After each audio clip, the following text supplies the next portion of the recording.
I like this. I like the Emperor, given that we're going to have a big hand here. So if we play it slow, we could get some huge value off of that. And I think that's probably what we'll do. So I do wonder now, is this going to be a face style?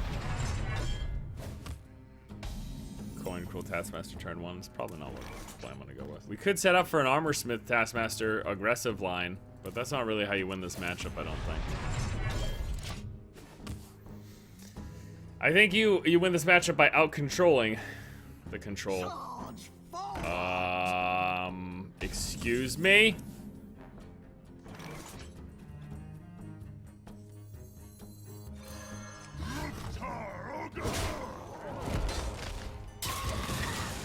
Okay, now it's not a Gerd Patron deck, because Warsong Commander is vastly different than it used to be. It's a charge deck. This means it's a face style deck. This means I just want to hold out for as long as possible.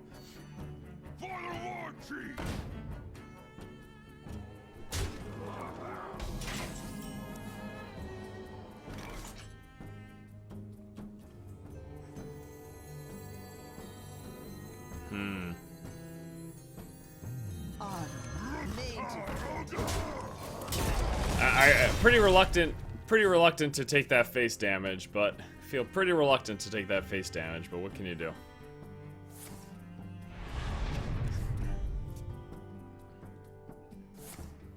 Yeah, he's mostly running a full charge deck. That's most likely what it is, and that's part of the reason I wanted to wait to play Armorsmith, because now I don't end up getting that much value out of it. Whatever, though. I think this is a pretty good hand to Emperor.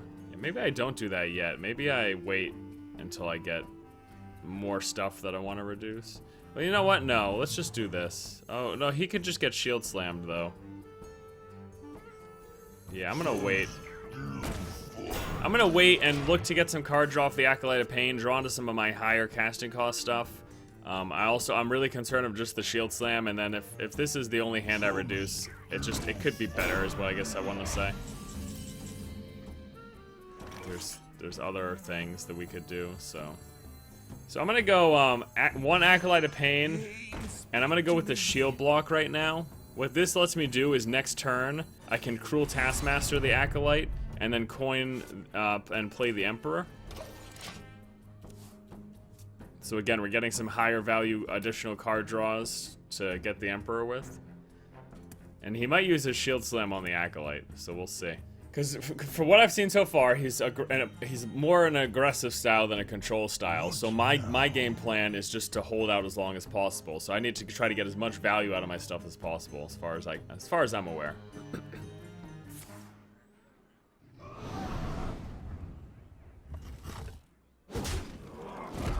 So far, so good. Back to work. I'll be pretty happy as long as I can get additional card draw from my Acolyte. We'll see, though. He's still got 3 mana, so it might not work out. Yeah. Oh, you know what? I'll get 2 draws off the Acolyte. That's fine. I get 2 draws off the Acolyte. That's fine.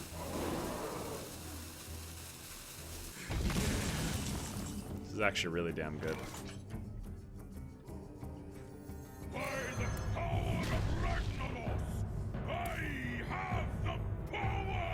And let me shield slam this just so he doesn't have, he could just clear this with the board right now. Shield slamming this forces him to use something besides his board.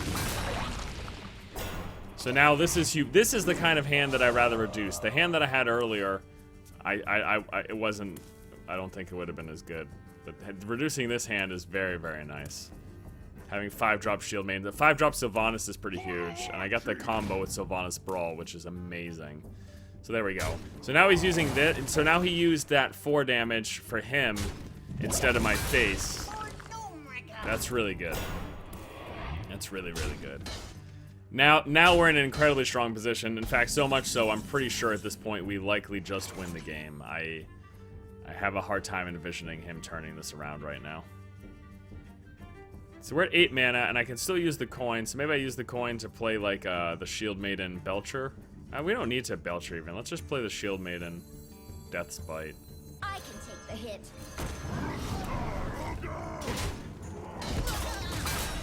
We don't need to play the Belcher right now. He's got a 2/2 in play. We're at 31 health. So we're feeling pretty safe right now. LOLOL. When your opponent casts a spell.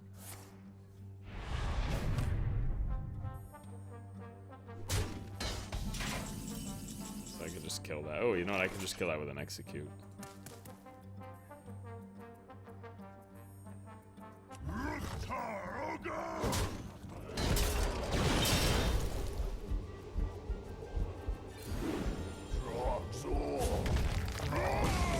For impact.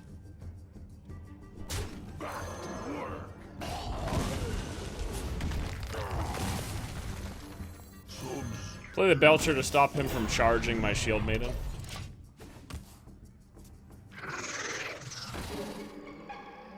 My ex now. My ex now.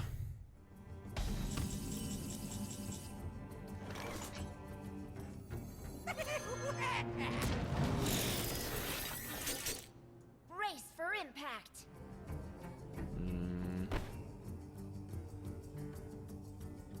Brace for impact. No problem. This that extra 2 damage actually didn't matter because I'm gonna Alexstrasza him next turn, but I did want to break the rest of that armor. And I didn't attack the my Ixna with the 2/2 because if he attacks into the Belcher, it's gonna kill the my Ixna. It feels so weird being at rank 20, but as mentioned earlier, I guess that's what you get for not playing the game for a month. It's always so fun whenever I come back to Hearthstone, though. Those are just such a good game. It's so much fun to play, even casually.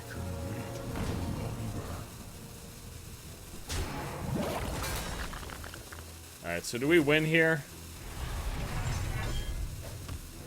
Put him down to 50. He'll be at 17. Nah, we don't have enough damage to straight up win here. So I guess what we do is we Alexstrasza. And then we pop this. And that's it. We still have the Brawl Windrunner combo if something crazy happens, but I don't really expect it to.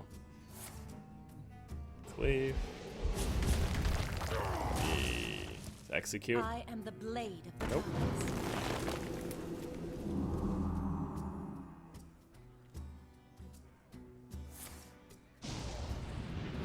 Could win if this hits face for a lot.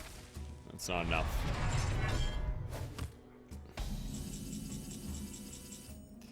Not quite enough. I will mourn your death. I can take the hit. I have no time for games. I'm playing both of them just to make sure we get the win next turn. I don't want to delay this any longer than we have to.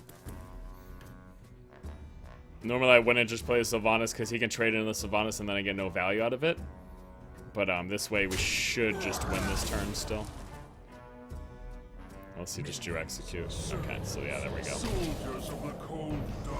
There we go. The cold of hills. I am the blade of the gods. I will mourn your death. That's the game.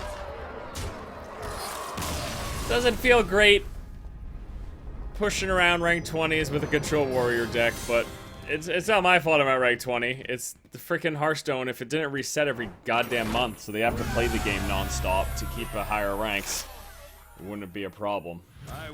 I wish the seasons would last at least 2 months. I know, man.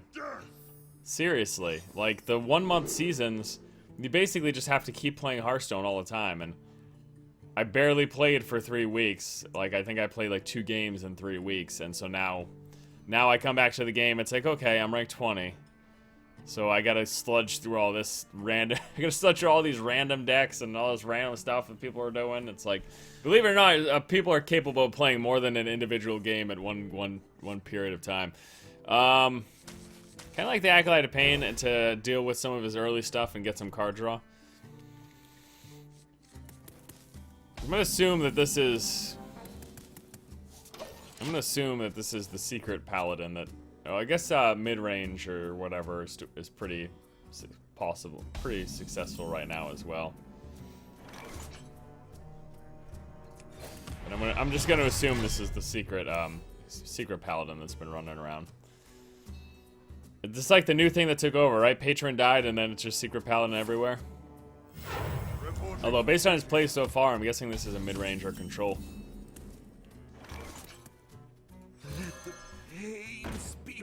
If I were to venture a guess, I would say this is probably mid-range or control.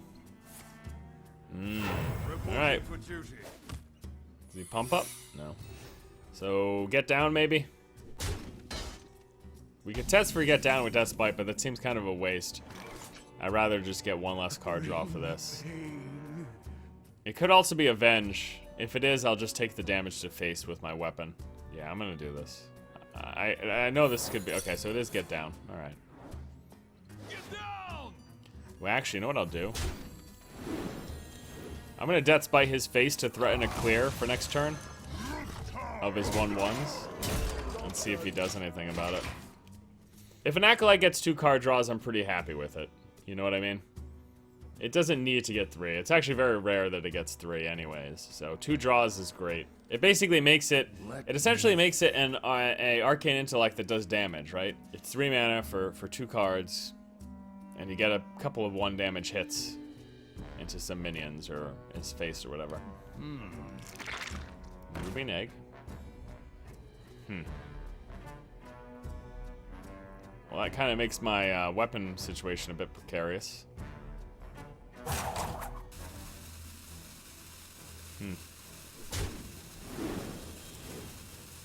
Harrison's, I like seeing that. Reporting for duty.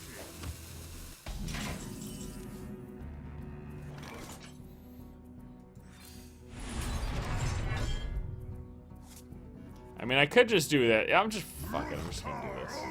It's stupid. Is it stupid to pop this and shield slam his 4/4? I'm gonna have to deal with that 4/4 either way, because I've got no silence for it. Yeah, I'm gonna do this because this clears this board as well.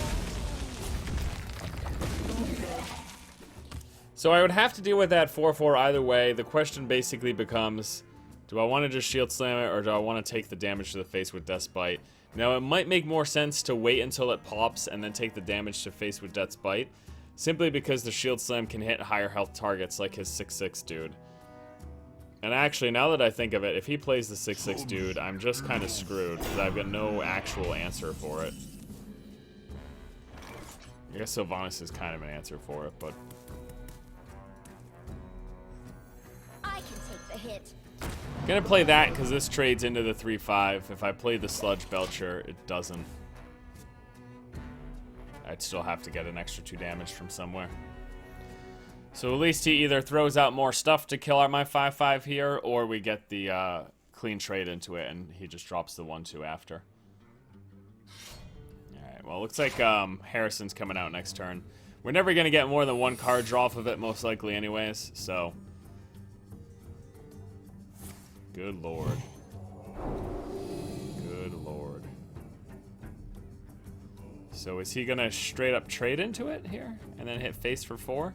Or is he just gonna try to go straight face? Okay. Please don't attack with your weapon. It'd be glorious. It's a bridge too far. I'm hoping for something that would never happen. Does this make this a get down? I think it does, but I don't think it matters. Okay, it isn't good.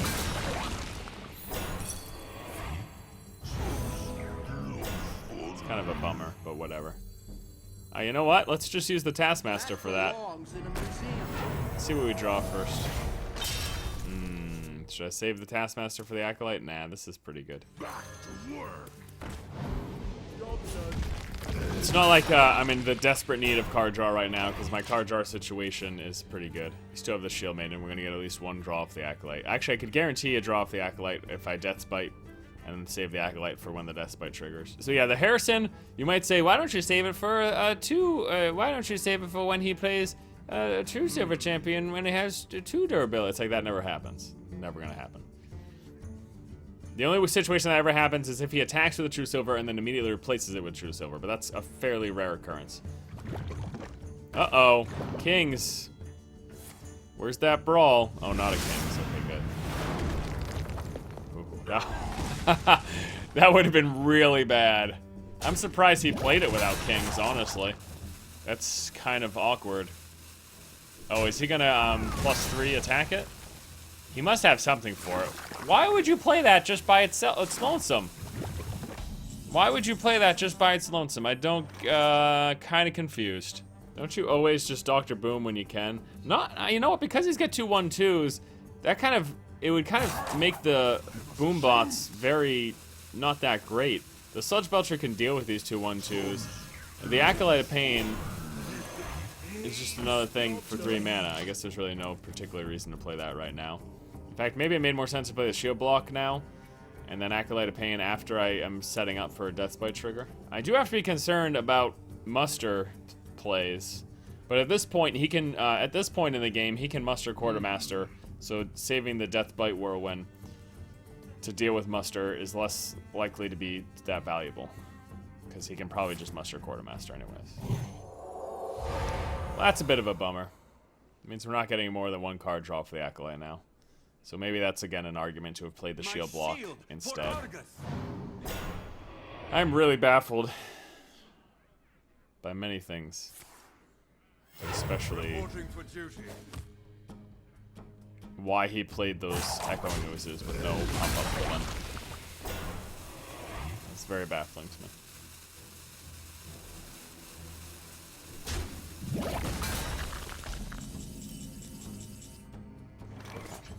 Bring the pain.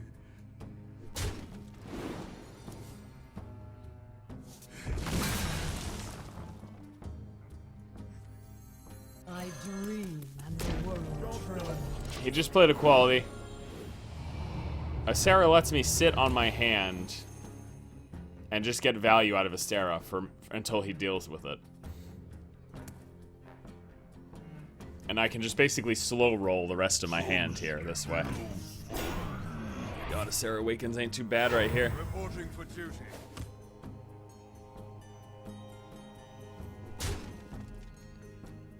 This is really good. I think it'll be a Dr. Boom turn too.